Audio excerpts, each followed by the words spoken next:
की क्लासेज में आपका स्वागत है। आज हम लोग क्लास 10 के केमिस्ट्री का दूसरा लेसन हम लोग रिवीजन करेंगे। सेकेंड लेसन का रिवीजन कर रहे हैं। सेकेंड लेसन का नाम मैंने लिखा है अम्ल, क्षारक व लवण। अम्ल, क्षारक व लवण, इसका मतलब क्या है?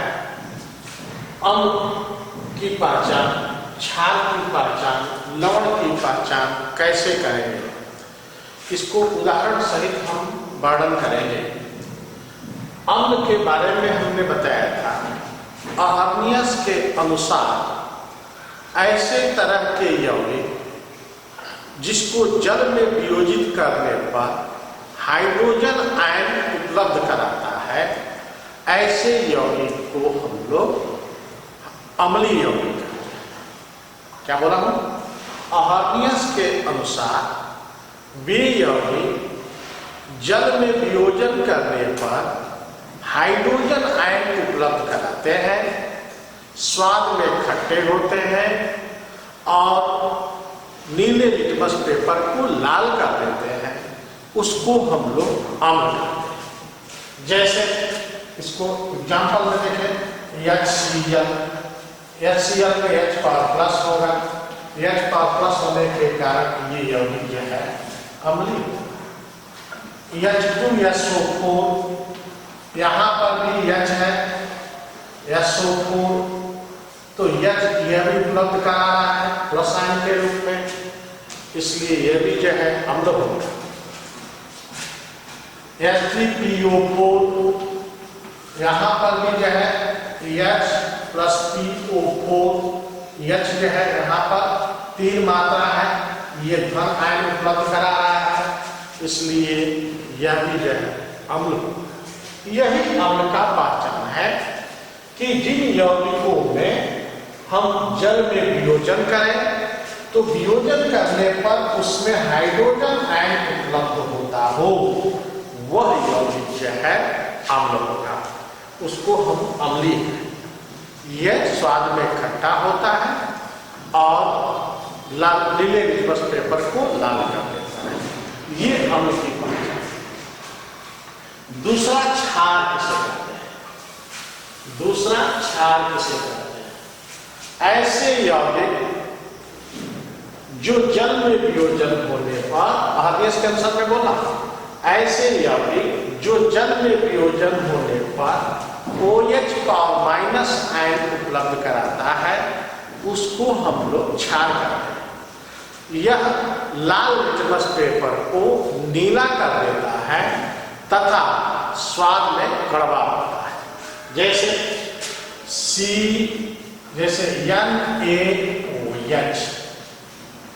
NaOH को हम लोग इंटर करें तो Na power plus OH power minus, ये OH पावर माइनस।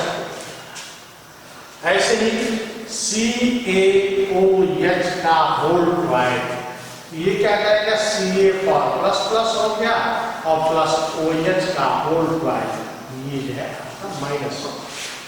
तो जिन यौगिकों में OH आयन हम लोगों को प्राप्त होता हो, उसको हम लोग क्षारीय, उसको हम लोग क्षारीय। जैसे NaOH है, OH पावर माइनस, CaOH का whole twice, CaOH power minus का होल ट्वाइस है। तो ये जो है पहचान है H और OH का। तीसरा हमने ये होता है लवण। ये क्षारक की पहचान मैंने बोला। लवण की पहचान क्या है? लवण कैसे जाने? ऐसे तरह के यौगिक जिसको जल में वियोजन करने पर धन व ऋण आयनों में आयनित हो जाते हैं, धन व ऋण आयनों में आयनित हो जाते हैं, उसको हम लोग ये लवण कहेंगे। जैसे NaCl, ये क्या है? लवण। इसको हम लोग जल में वियोजन करें तो Na power plus Cl power minus, इसे वियोजित हो जाए। अर्थात ये विद्युत के अपघटन कराया जाए तो धन और ऋण आयनों में वियोजित भी हो जाते हैं। ना। लवण क्या होते हैं?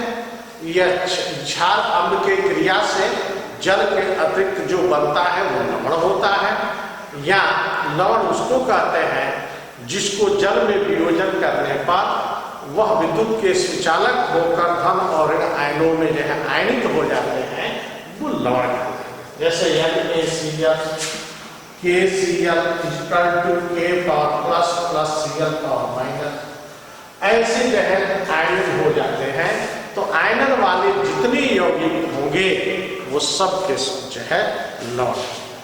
अब इस पर आपको जो है क्वेश्चंस मैं दूंगा, क्वेश्चन जैसे ऐसे दे रहा हूं कि इसमें निम्न का आइडेंटिफाई कीजिए, निम्न यौगिकों की पहचान कीजिए, निम्न यौगिकों की पहचान कीजिए, दिया गया है। जैसे यहां पर मैं दे रहा हूं उसका उदाहरण KOH, NaCl, K2SO4, K2SO4, CH3COOH, है ना, H2S, CaOH का होल ट्वाइस। इसको आइडेंटिफाई कीजिए कौन कौन से यौगिक हैं। आपको ना हो तो इस तरह से जब क्वेश्चंस दे देगा तो आप एक में क्या करेंगे, अम्ल लिखेंगे, दूसरे कॉलम में दूसरे में आप क्षार लिखेंगे, तीसरे में लवण लिखेंगे। ऐसे करके आपको आइडेंटिफाई करके सबको जो है नाम। इसमें अम्ल कौन सा है? देखिए इसमें हाइड्रोजन आयन है, तो CH3COOH, H2S, इसमें भी H है, छात्र के OH इसमें किसमें है? KOH। और देखिए CaOH का होल ट्वाइस, ये क्या होगा? लवण किसमें है? NaCl लवण है, K2SO4 लवण है ना।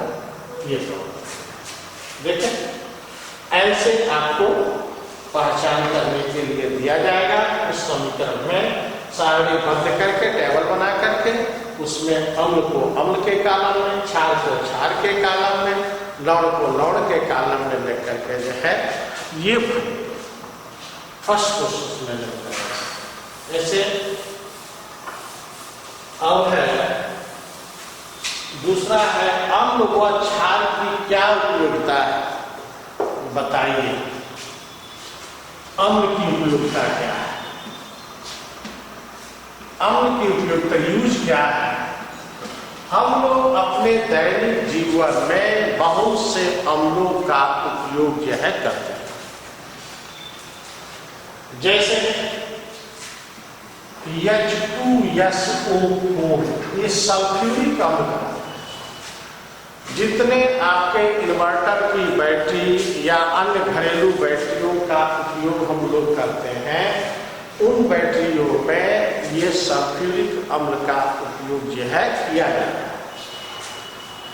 इसके अतिरिक्त वस्त्र निर्माण में, कागज निर्माण में, चमड़े के शोधन करने में इस अम्लों का उपयोग जो है किया जाता है। नाइट्रिक अम्ल HNO3, इसको जो है उर्वरक निर्माण में, नाइट्रोजन है इसमें, तो उर्वरक निर्माण में इसका उपयोग किया जाता है। इसके अतिरिक्त इसको जो है TNG, टाइनाइट्रोटॉल्यूएन, टाइनाइट्रोग्लिसरीन जैसे महाविस्फोटक बनाने में इसका उपयोग किया जाता है ना। आप लोग बम मत बनाइएगा, बम बनाएंगे तो जो है आपका भी हाथ टूट जाएगा, दहशत जो है पड़ जाएगा, आतंकवादी घोषित हो जाएंगे। तो ये बनाने के लिए बेंजीन लोगे और इस बेंजीन में जो है टारगेट आता CH3 पर 3HNO3 की क्रिया कराओगे तो यही जो है आपका TNT, टाइनाइट्रोटॉल्यूएन, टाइनाइट्रोग्लिसरीन, ये बनेगा। ये विस्फोटक होता है जो है आप लोगों को ये आप लोगों को जो है ये युद्ध में इसका उपयोग किया जाता है। क्या ये डायनामाइट का अतिरिक्त जो है पुल निर्माण में पत्थरों को पहाड़ों को तोड़ करके सड़क बनाने में इसका उपयोग किया जाता है। तीसरा हम लोगों का क्षार का उपयोग। क्षार किसको करते हैं? क्षार भी हमारे लिए बहुत उपयोगी होता है। इन क्षारों से हम लोग सरफ बनाते हैं। आप लोग जानते हैं सरफ क्या है? कपड़ा साफ करने वाला। साबुन क्या है? ये भी नहाते हैं आप लोग, डेली नहाते हैं सर। वो जो है इन क्षारों से बनाने में हम लोग इन क्षारों का उपयोग जो है किया जाता है। लेकिन आज के युग में हम लोग देखें तो औषधि क्षेत्र में हम लोग ज्यादा इसका उपयोग करते हैं। आप लोग अपने घर में आसपास पड़ोस में देखते होंगे, कई लोगों को कहते हैं बहुत एसिडिटी हो गया है, बहुत ढेकार आ रहा है, उल्टी ढेकार आ रही है। तो ये एसिडिटी को दूर करने के लिए हम लोग एंटी एसिड का प्रयोग करते हैं। क्या एंटी एसिड का मतलब क्या होगा? मान लीजिए एसिडिटी HCl की मात्रा बढ़ गई, अम्लता बढ़ गई, पेट में जलन होने लगा, उल्टी ढेकार आने लगा, तो इसको हम लोग करते क्या है कि क्षार से है ना क्रिया करा देते हैं। तो ये क्षार से क्रिया करने के बाद से लवण और जल उदासीन हो जाता है। जब उदासीन हो जाता है तो पेट की जलन जो है रुक जाती है। तो इसको नष्ट करने वाले को हम लोग क्या कहेंगे? एंटी एसिड, है ना। एंटी एसिड या एंटा एसिड जो है के रूप में इसका उपयोग जो है किया जाता है। ऐसे ही औषधि सर्फ के, साबुन के निर्माण में, औषधि निर्माण में, कागज निर्माण में, वस्त्र निर्माण में भी इसका उपयोग जो है किया जाता है। इस तरह से हम लोग इनको हेडिंग दे करके ये लिखेंगे कि कैसे इनको हम उपयोग जो है करते हैं। तीसरा है किसी शांत विलयन का H+ मान, हाइड्रोजन आयन का मान 4 × 10⁻⁹, इसका pH मान क्या होगा? pH मान वो हम कैसे ज्ञात करेंगे? क्या क्या दिया? H+ = 4 × 10⁻⁹, ये दिया है। सूत्र होता है pH = -log, है ना, -log, ये जो है 10⁻⁴ × 10⁻, ऐसे कर देंगे, यस ऐसे कर देंगे, या 10⁻, H कर देंगे, H+, यहाँ पर भी H+ कर देंगे। ये आपका फार्मूला लिखना पड़ेगा इसको, इतना ये फार्मूला अप्लाई करेंगे तो इस पर नंबर आपको मिला जाएगा। अब क्या करेंगे? pH = -log, H का मान कितना है? 4 × 10⁻⁹, ये आपका माइनस में है।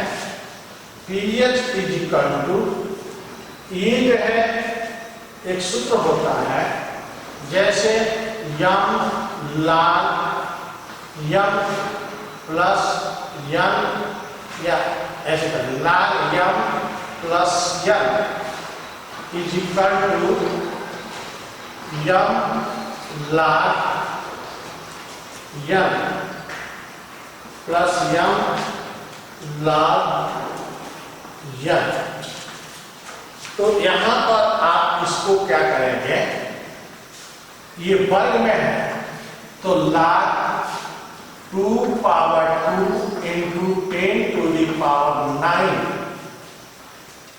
10⁻⁹ तो ये हो जाएगा pH = 2 log 2 +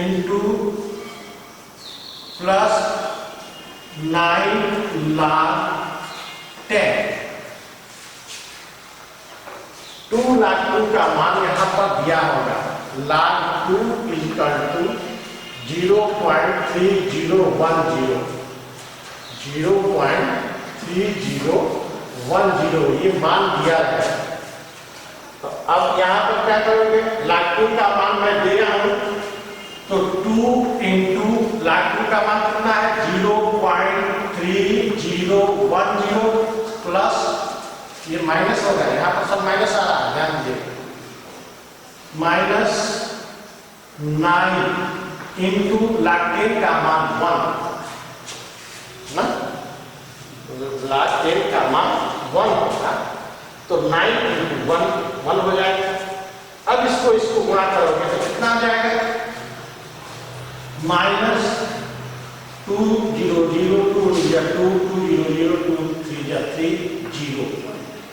ये क्या हो जाएगा आपका 9, माइनस है प्लस, तो इसमें से घटाओगे 9 में से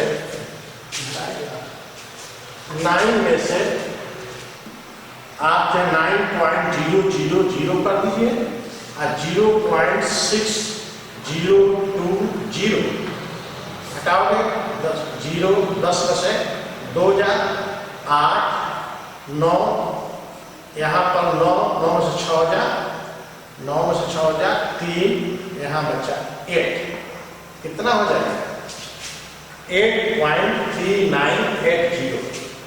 तो pH इक्वल टू, यहाँ पर आप नीचे लिखेंगे इसको, pH इक्वल टू 8.3980, ये pH वैल्यू। ये हमने कहां से लाया है, फिर से एक बार समझ जाइए। किसी शांत विलयन का हाइड्रोजन आयन का मान 4 इंटू 10⁻⁻9 है, इसका pH वैल्यू कितना होगा।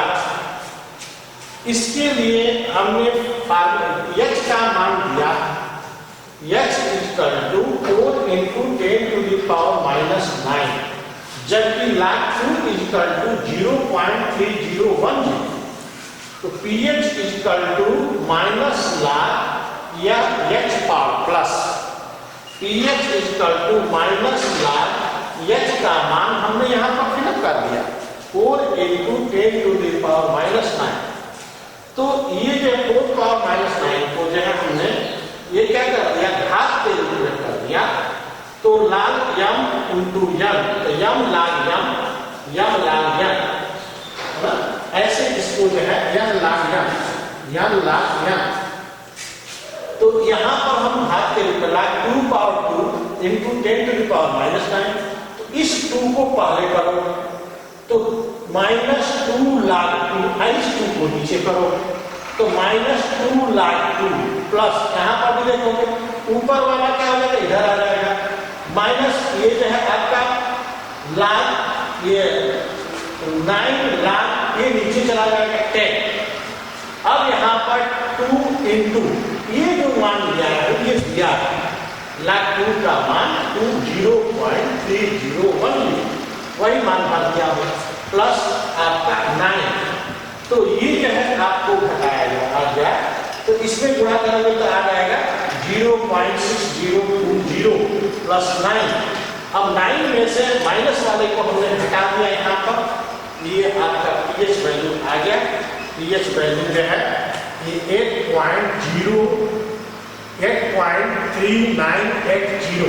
ये किस तरह का विलयन होगा, ये भी पूछ सकता है। तो आपको बताया गया था कि किसी pH वैल्यू में जब 7 उदासीन होगा, 7 से जो कम होगा अम्लीय होगा, और 7 से जो अधिक होगा वो जो है क्षारीय होगा। तो इसका मान कितना है, 7 से अधिक है, इसलिए ये विलयन जो है क्षारीय, ये विलयन क्षारीय होगा। समझ में आया। यहाँ पर आप लोग ध्यान दीजिएगा, ये 2 इंटू 2 को 2 log कर दिया हूँ, ऊपर वाला घात बगल में आ जाएगा, नीचे वाला log 2 नीचे आ जाएगा, प्लस 9 log 10, वैसे ही 9 वाला ऊपर जो घात है वो बगल में आ जाएगा और log के आगे 10 हो जाएगा, log 10 का मान 1 लिखा हो। ये जो है ऐसे निकाल सकते हैं आप लोग। और भी प्रैक्टिस करेंगे, क्योंकि बोर्ड में एक क्वेश्चन आपको इससे जो है पूछा जाएगा। पीएच वैल्यू को निकालने के लिए, पीएच मान जो ज्ञात करने के लिए ये एक दो बार और भी प्रैक्टिस कीजिएगा। बुक्स में एक्सरसाइज दिया गया है, उस एक्सरसाइज को देख करके आप लोग जो है प्रैक्टिस कीजिएगा। अगला है हम लोगों का अम्लता को दूर करने के लिए क्या क्या उपाय करते हैं। तो अभी मैं बोला एसिडिटी को हम हटाने के लिए क्या क्या करते हैं, बहुत से जो है उपाय करते हैं। जैसे आप लोग सुबह उठते होंगे तो आप लोग ब्रश करते हैं, पेस्ट करते हैं, पेस्ट ब्रश से करते हैं। तो पेस्ट क्या है? पेस्ट क्षार होता है और दिन भर रात भर सांस लिए रहते हैं तो मुख गुहा के अंदर जो अम्लता की मात्रा जो बढ़ जाती है। तो उस अम्लता की मात्रा को बढ़ जाने पर उसको उदासीन करने के लिए क्षारीय रूपी पेस्ट को लेते हैं और पेस्ट से जो है मुख को साफ करके उदासीन कर देते हैं, जिससे मुख को जो ताजगी महसूस होती है। ऐसे अम्लता का उपयोग पहला सवाल है। दूसरा होता है ऐसे ही जो है हम लोगों के कभी कभी पेट में जलन, एसिडिटी बढ़ जाती है। एसिडिटी जब बढ़ जाती है पेट में जलन होने लगता है। इस जलन को दूर करने के लिए हम क्षार का प्रयोग करते हैं, है ना। इसका प्रयोग करते हैं क्षार का, 2NaHCO3, सोडियम बाइकार्बोनेट, मीठा सोडा जिसको आप लोग है ना। ये जो है बेकिंग सोडा का प्रयोग जो है करते हैं। ये बेकिंग सोडा से उस अम्लता को दूर कर देते हैं और हम लोगों को जो है फिर से एक नए ताजगी महसूस, अम्लता दूर हो जाती है, अम्लता से निजात पा जाते हैं। ऐसे ही कोई व्यक्ति को एक बड़ा सा चींटी काटे, है ना, या कोई मधुमक्खी काटे, उसमें जो है भड़बड़ाने लगता है। गर्मी में तो और ज्यादा कष्टदायी होता है। तो ऐसी स्थिति में हम वहां पर क्षार को ले जा करके रखे हैं तो उससे हम लोगों को आराम मिलता है, क्योंकि उस चींटी के काटने में चींटी के द्वारा फार्मिक अम्ल, फॉर्मिक अम्ल प्राप्त हो, तो वह अम्ल जो है उस अम्ल की अम्लता को दूर करने के लिए हम क्षार का प्रयोग कर देते हैं और इस क्षार से जो है वो हम लोगों का जो है ये दर्द या कष्ट जो होता है वह कष्ट जो है दूर होता है। ऐसे हम लोग बहुत से और भी दैनिक जीवन में इस अम्लता को दूर करने के लिए और तरह तरह के उपाय जो है करते हैं। हमने 3 उपाय आपको बताया कि अम्लता को दूर करने के लिए हम लोग ऐसे 3 या ऐसे भी उपाय जो है करते हैं। आप लोग का रिस्पॉन्स अच्छा नहीं आ रहा है और मेहनत कीजिए, उसके बाद से जो है आप लोगों को जो है अच्छा लगेगा। जब पढ़ेंगे नहीं तो कैसे आएगा। कोई प्रश्न भी नहीं पूछ रहा है।